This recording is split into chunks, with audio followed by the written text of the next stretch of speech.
Welcome to the Corporate Overview and Scrutiny Committee. I'm Councillor O'Neill, the Vice Chair. Councillor Holler is temporarily absent due to technical issues with his Zoom connection. So have we got any apologies for absence? Yes, Chair, but apologies from Councillors Joinson, Councillor Robinson, Councillor Rana, and I think Councillor Amnamir as well. Okay, thanks, Peter. Are we quorate, by the way? 5 for a quorum. There's 6, at least 6 in the meeting at the moment. Yes, Chair. Right. Just check. Any declarations of interest? Chair, I think Councillor Rourke wants to speak. Can I just pop in just to say, if she hasn't given her apologies, can I give Councillor Mears apologies? Yeah. Yes. Any urgent items of business? No. No. To go to the minutes of the meeting held on the 24th of November. To go through that.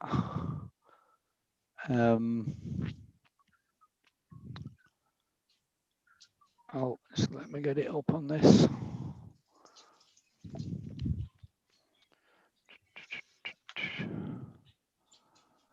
Okay, anything on page 3? No. Quite difficult. Anything on page 4? No. 5? No. 6? Page 7? Page 8? Page 9? Could we approve those minutes? Move them, Chair. Thank you. Who's a seconder for that? Thank you. Go on to the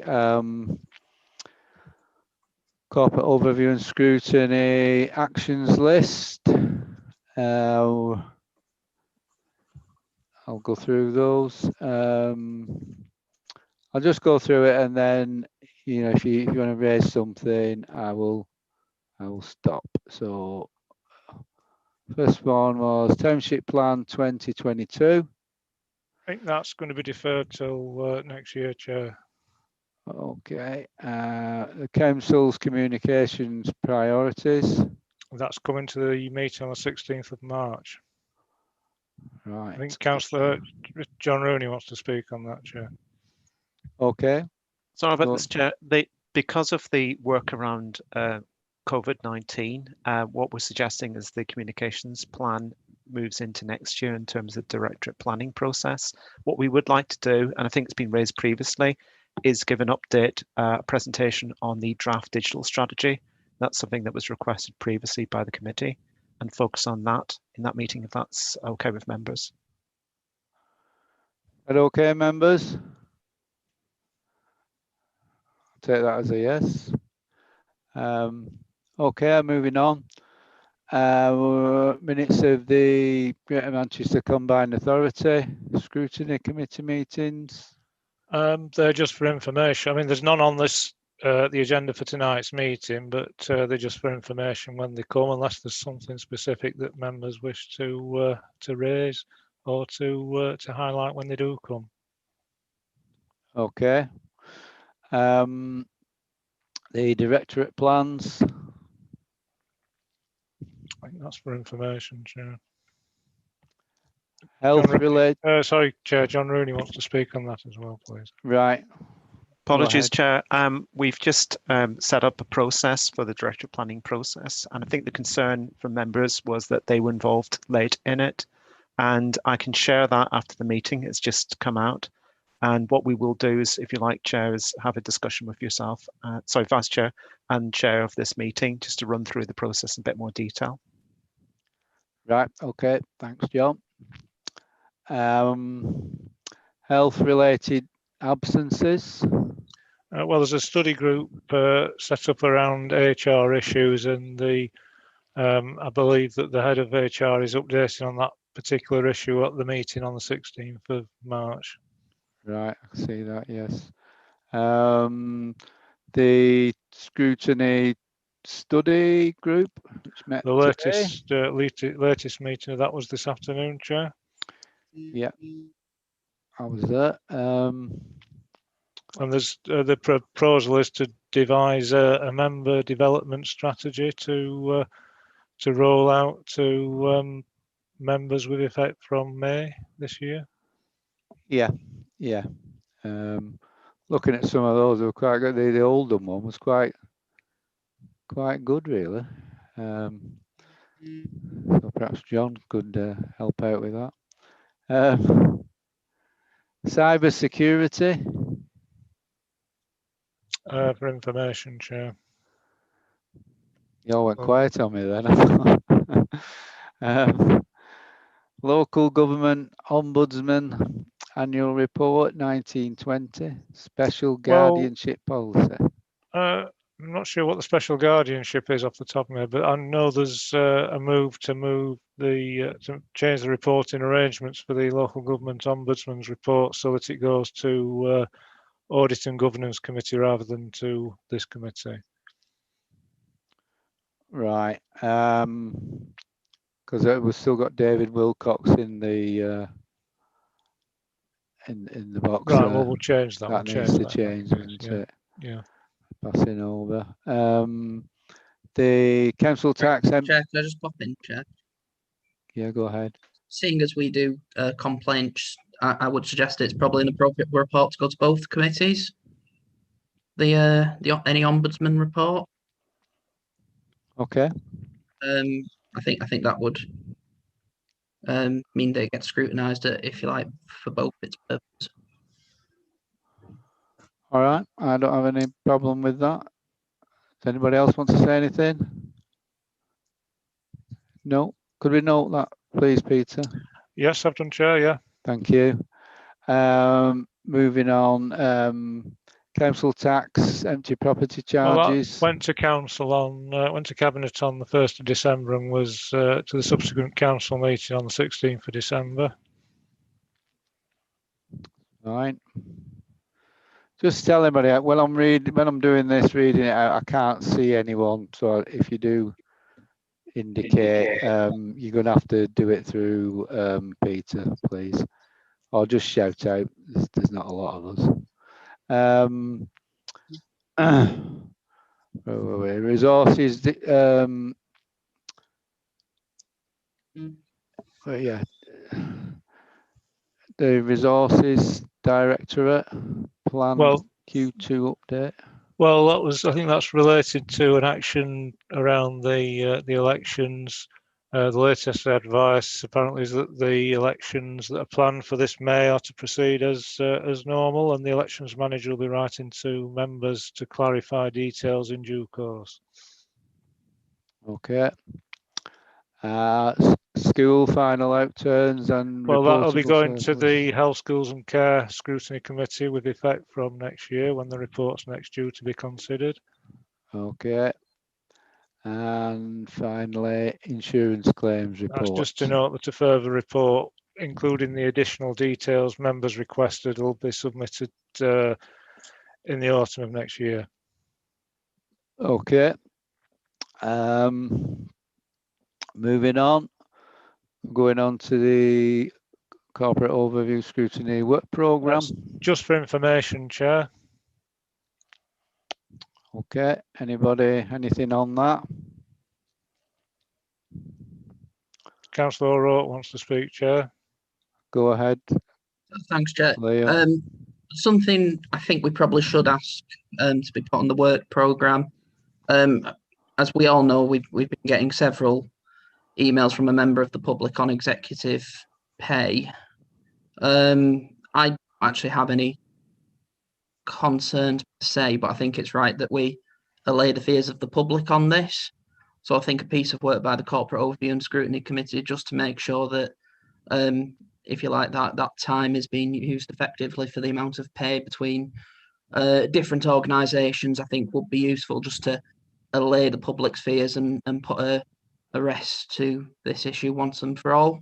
You want a report coming to the March meeting, or if that's possible? I mean, if it's doable by March, I think it's Or probably maybe next year.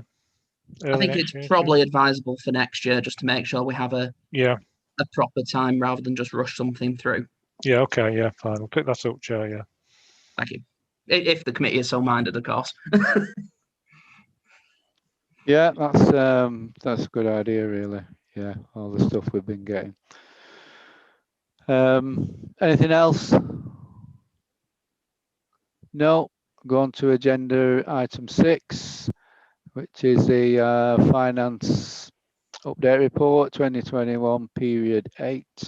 Samantha Smith's here to present this report, Chair. Right, okay. Over to you, Samantha. Thank you very much. So this paper is the period 8 monitor, which takes the financial position up to the end of November and looks forward to what at that point we understand the outturn position to be for the 2021 financial year.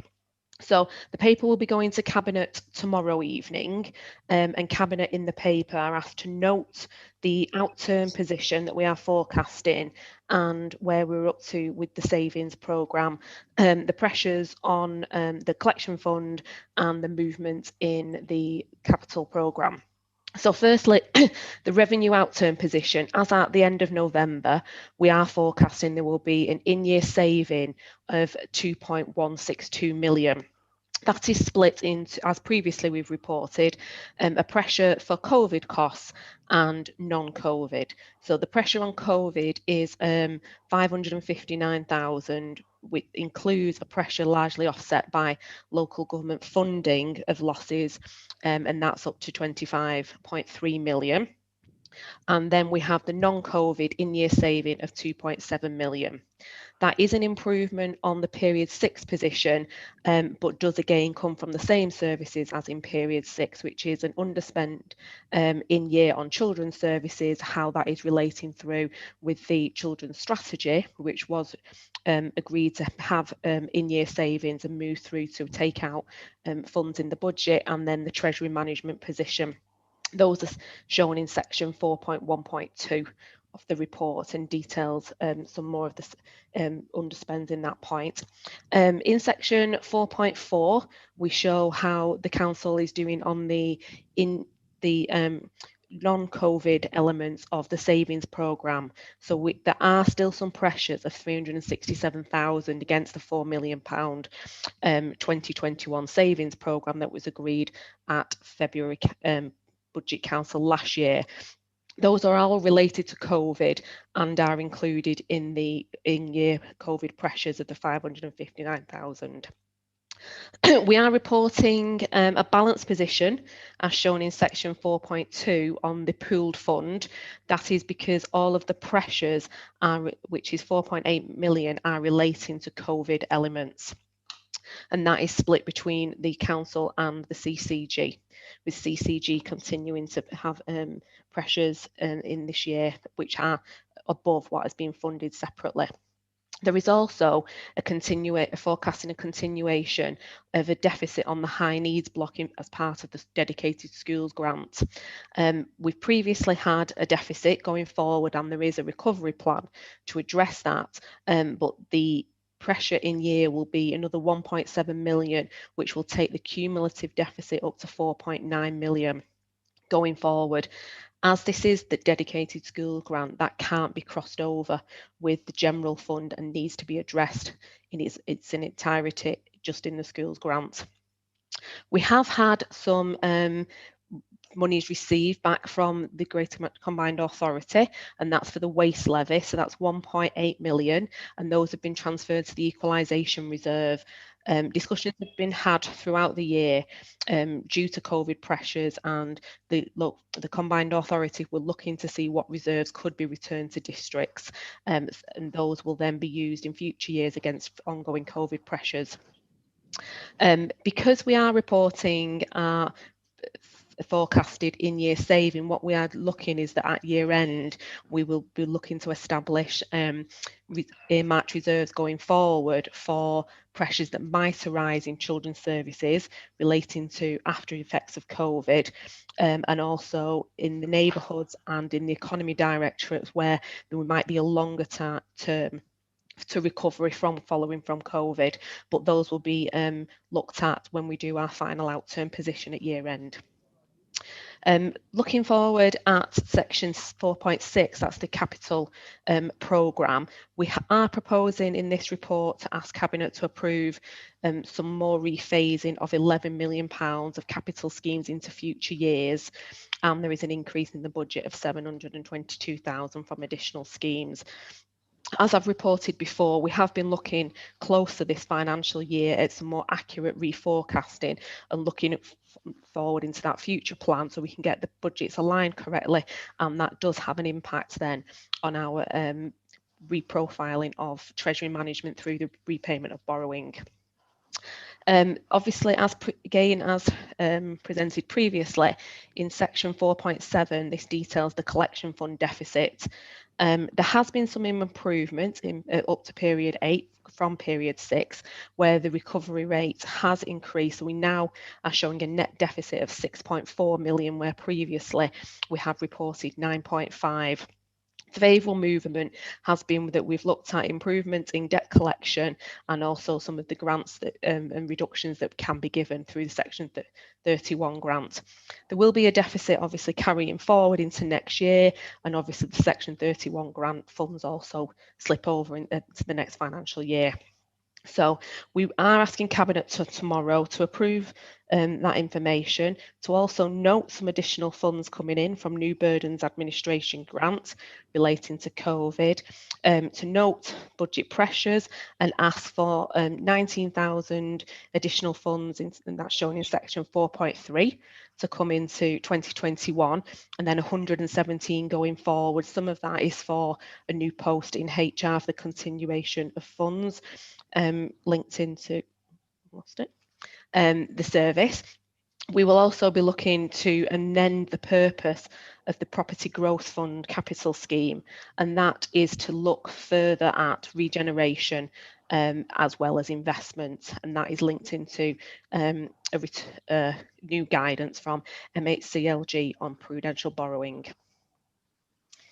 Any questions? Okay, thanks Samantha, thanks for that report. Got Leo. Okay. Okay. I can see Leo. Thank you, Chair.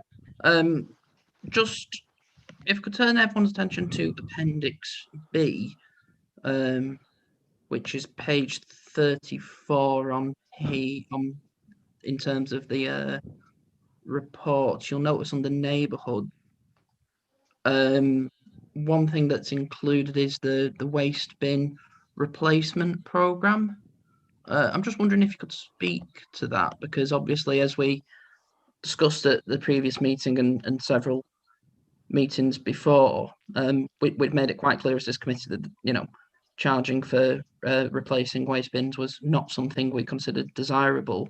And indeed, in the February meeting of the Labour group, that the leader withdrew the proposal, and the Labour group voted to endorse that decision. And that should not be brought back. Seemingly it has been brought back now, whether that's an oversight or something, I'm not quite sure. But can we ask how that's in there, please? And can we make it clear to Cabinet that that was not a decision that seemed to have member support? Right, on page 34 on the neighbourhoods waste bin replacement programme.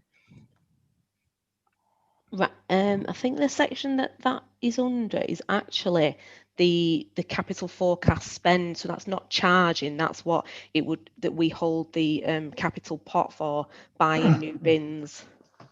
Okay, so can we just clarify, if that amount is in there, are we charging for bins then? Because it was my understanding that somehow this charge had snuck through. Yeah, I think John probably can help that with that question more. Hello, hi Chair, through you. Bin charges went live on the 23rd of November.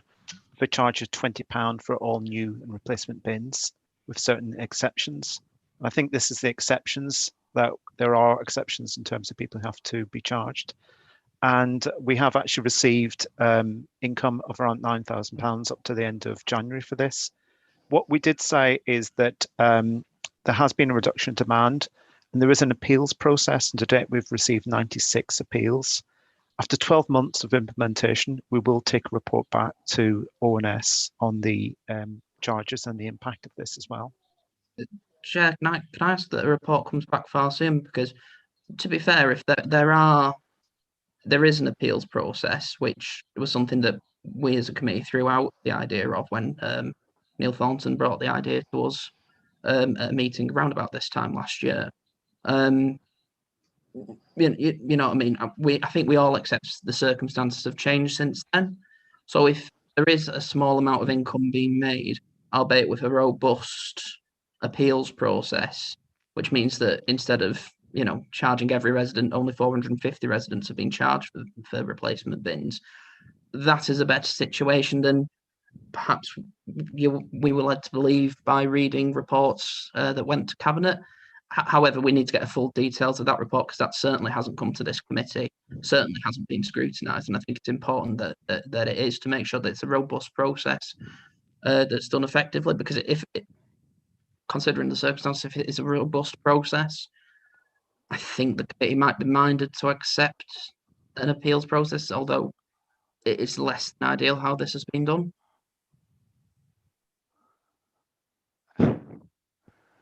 Hang on. Oh yeah, I'm on.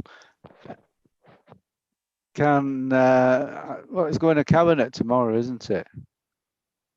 This is the update report on where the finances for this financial year 2021. So that is obviously showing what we're forecasting we think the outturn will be, including obviously the capital programme. Say it will include then some of the income that we have then, as John's alluded to, we are getting in from bins. But yeah, normally this report will go to Cabinet before it comes here, because it is a backward looking report as the monitor. The other finance reports have come here first and the later in the agenda before they go to Cabinet, but this one, it's just because of the dates, has come here first. But we can take that away. Can you hear me now? I've tried to log in through my phone. We can hear you, Mike. Yeah. Good. Sean, I think you should continue chairing, because you can't really chair a meeting, off a small phone. But I share Liam's concern actually here, that we did raise it as a point over in Strintley last year, and I think where we are, things have changed quite clearly. But I do think we need as a committee just some clarification on this, and that obviously needs to be done ready for our next meeting, which obviously is the budget setting meeting. So I think there's obviously something in discretionary charges anyway, which my reading of that was that these charges are not going to be levied going forwards. So I think that we do need that clarification, and Liam raises a very important point. Okay, so can we bring that back to the meeting on the 16th of March, please? 22nd, wouldn't it, Chair? 22nd Yeah. of February. Correct. Oh, right, Well, would sorry. given the short time scales, would a verbal update suffice on this Yes. occasion? In my opinion, yes. I think, Mike, through you, Chair, if this is okay, I think a verbal update, but something more substantial by the 22nd of March meeting. Yeah. Might be ideal. Yeah, agreed. Thank you, Chair. I'll take Have that we got away. those dates right? I'm confused there. 22nd of February for the budget meeting, 16th of March for the ordinary meeting. Pardon Right. me, I said 22nd of March, my apologies. Yeah.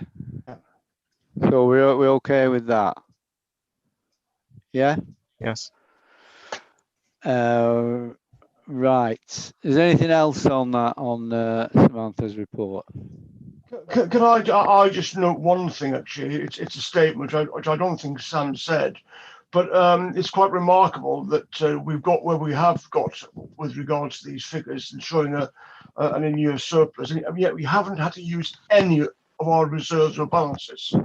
So I think that's quite remarkable, really. So I mean, there are a few natural balances you would use in the normal swing of things, but the items that have been, if you like, put away for a rainy day, none of that has been used. Whether, of course, they use next year is a different issue. But this year, so far, so good. Okay. So you want me to carry on now with this? Yeah, I think so, because I can't see, if you like, the messages when the questions come in. I've only got the actual speaker on my screen, so I can't see who's putting hands up, etc. So it just won't work off an Apple, whatever they call them, iPhone. So okay. if you could continue, I will be most grateful. We're not going to have a parish council moment, are we? Far from it. We're the complete opposite. Right, have to bear with me now while I get my ModGov back up. Discretionary fees and charges, the next item, Chair. Hang on.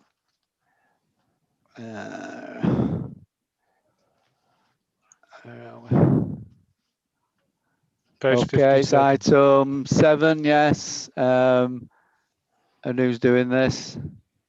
Discretionary fees and charges. That's me again, Chair. That's Samantha again. Okay. Yeah. So there you go. Thank you. This paper is an update from the paper you saw last year in September. So what we've done is we've looked at increasing some of the discretionary fees and charges by 2%, but there are some exclusions which are included at paragraph 4.3, and then all of the charges are in the appendices in Appendix 1, so you can look and see what the charge would be. We did take into account people's comments when we did bring this to the previous meeting to eliminate pence, so all the numbers have been rounded. So sometimes you'll see that it's gone down even though it says it has gone up, because we've taken the pence off. So the charges that we are excluding in 4.3 are car parking, because that service has had to have additional funds and had in previous years and seen financial pressures. Taxi licenses because of the benchmarking exercise. Land charges also the same to ensure that we still remain profitable and within the market. Liability orders because the government have set the charges. The music service charges, again based on benchmarking to set competitively in the market. Food hygiene charges, because that's again to be consistent across Greater Manchester. The adult care line, that one is having a separate paper go to Cabinet tomorrow to look at its charges, and it's also based on usage. The town hall meeting rooms have been excluded because the town hall closed at the end of last year. We've got bulky waste changes because there was a Cabinet report in August last year that looked at reduction in charges to reduce fly tipping, and then there is also sponsorship signs because budget has previously increased and it's now in line. Bereavement services and car boot and traffic orders are excluded. We also in 4.4 have made an amendment to the taxi vehicle licence private hire charge to remove the MOT element, and that's linked into COVID, that although our centre is now open, to make it easier for people, they can go and have an MOT done at any approved garage, so that the £48 for the MOT cost has been removed.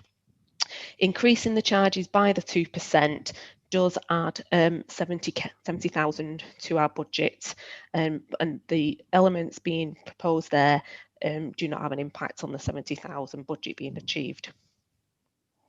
Any questions? Okay, any questions for Samantha? No? Yeah.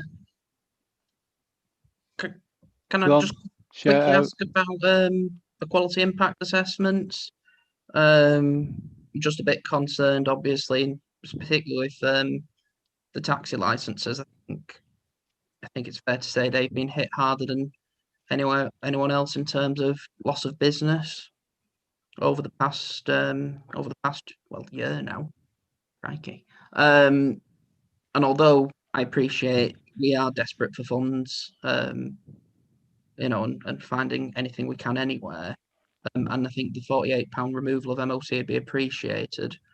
I'm just wondering, can we have a look again and have a think? Is there a better way of supporting our taxi drivers at the moment? Because let's be honest, they're particularly suffering, and I'm assuming if we were to do a quality impact assessment, we'd know that this particular uplift would particularly hit one community far more than others. So perhaps can we have a look at that, especially our BAME community? Thank you. Yeah, I'll take that. But they are excluded from the 2% increase, and then there's the £48 for the MOT coming off. But I can take it back. That could more be looked at. Sorry, my apologies. Where does the extra 70 grand come from then? That's across all charges. The ones that will increase by 2% would generate 70,000 of income. Apologies. Not taxi drivers, sorry.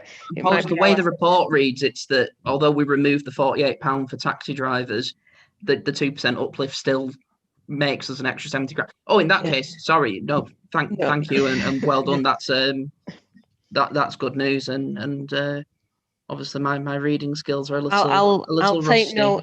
No, it's all right. I'll take note of that, because obviously this report that will then roll forward into Budget Council, so I'll make sure it's clearer.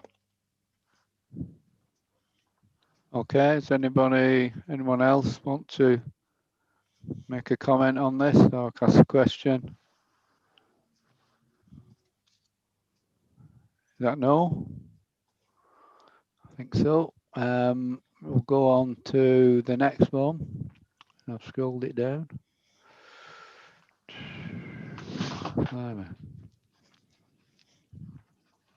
Which is item 8. Yeah. It's like doing it on radio, this, isn't it? Okay, the savings program 2021. Sorry, 21-22. That's me again, Chair. Yeah. So this report is brought to committee for your involvement in the consultation part of the savings programme. So the public consultation started on the 4th of January and will conclude on the 17th of February. And as your role as the committee, you're entitled to take part in the consultation. So there are a number of savings proposals. Sorry, I'll just skip forward. So section 4 starts off by just giving an overview of the results of the spending review at the end of November. It actually was a positive result for Rochdale, and it means that we will have only taken a number of savings proposals forward into the consultation. So section 4.2 just explains where we're at with the gap, and that was approved at Cabinet on the 1st of December to take the savings proposals forward. So in section 5 and the appendices, we detail what those proposals are that are out to consultation currently. The savings proposals total for 21-22 is just short of 1.3 million. And for consultation, that's been split down into 3 categories. 3 proposals have gone out to public consultation, and those collectively are a sum of 189,000.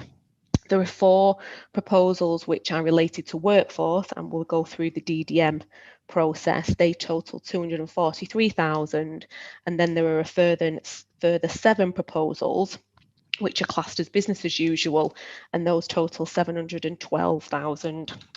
So as you can see in Appendix 1, we have the proposals detailed there. So workforce are identified as WF, service delivery are the public consultation elements, and BAU are the 7 that will go forward just to be taken immediately out of the budget.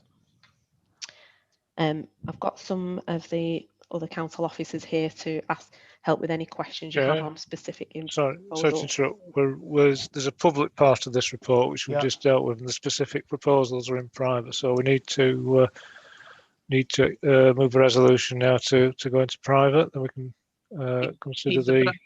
Could I ask very kindly that you send me the private part to my email address? I'm fortunately not able to access the private parts. Yeah, I'll do that now, Chair. Yeah. I'll do that now. Yeah. Can I just make one comment, please?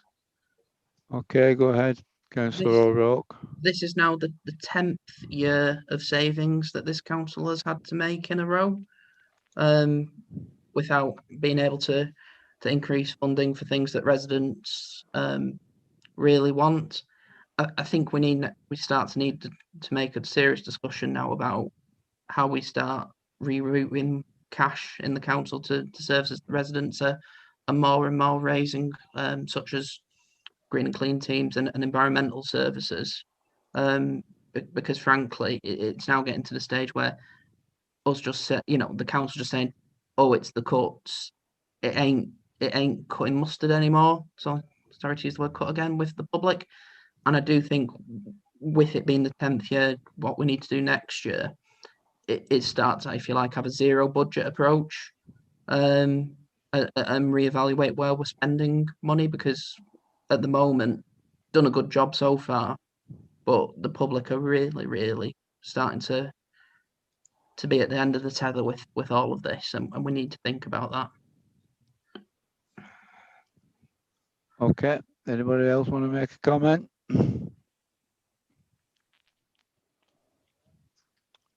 Okay, I'm going to go